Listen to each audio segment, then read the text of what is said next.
Hey guys and gals, it's me George, the Shade Tree Fix-It Man. And as you can see, I've got the gas tank all mounted. And you can also see by the tracks going out the driveway that I've had it out for a test ride. And it runs pretty good for the most part, but it still wants to pop and backfire every once in a while. And so I'm thinking I have a carburetor issue. I cleaned out the jet, but the metering jet on the bottom, but I'm thinking I may need to take it apart and clean it out completely, or see if I have another carburetor I could put on it.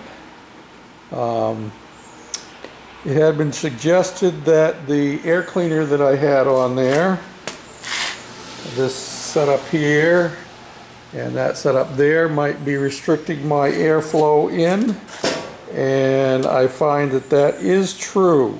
It was affecting the way it was running, so it's running better now with that not on there. But I think, I'm not sure. Can't imagine it would restrict it that much. But you never know. So I'm thinking about that. But for the moment, I'm happy it's running and it goes, and I engaged the mower deck. Of course, I can't do any mowing with it at the moment because it's raining outside. And you can see the little puddles out there. Yeah, there it is. Yeah, so that's the way it is here today. Raining. But overall I'm happy with it. It looks pretty good. Somebody asked if I was going to put a bumper on the back to protect the gas tank, and that might be something I need to think about. A lot of the newer rear engine riders just have a loop that comes up and up around and back down again, and I could probably do something like that. But yeah, I think it looks pretty cool. I'm not happy with my air filter setup, so I'm going to have to do some more finagling. That's par for the course, isn't it?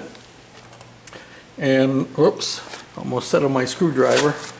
Somebody was concerned that the gas tank wouldn't be up high enough for the carburetor, but you can see if you follow this straight back, it's above the carburetor where it comes out, and that's all it's needed. And right now it actually goes down under the carburetor, loops up around the back, and comes in back there. But that's okay, as long as the fuel level in the tank is higher than the carburetor. That's all that's necessary, and that's what we got going on here. And it starts pretty good, and I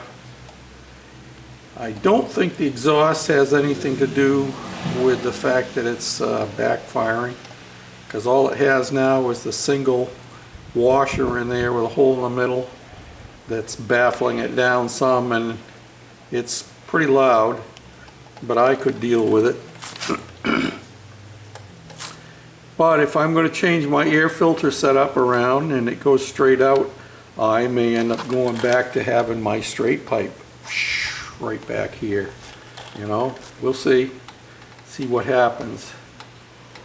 So I still got to make something to anchor my battery down with so it doesn't bounce around while I'm driving it.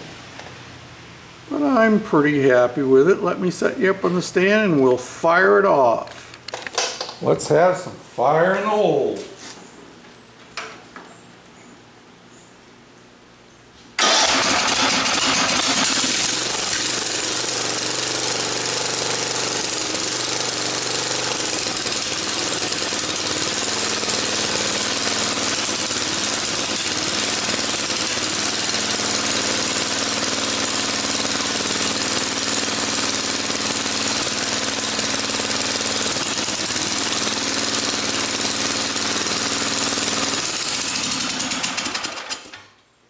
Oh, you can hear it. It runs smooth for a few seconds, then it stumbles.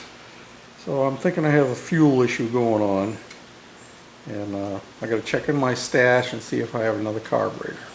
So until next time, this is George, the Shade Tree Fix-It Man. Thanks for watching, for commenting, and subscribing, and following along with this engine swap. We will get it running right. No doubt in my mind. Thanks, guys. Bye now.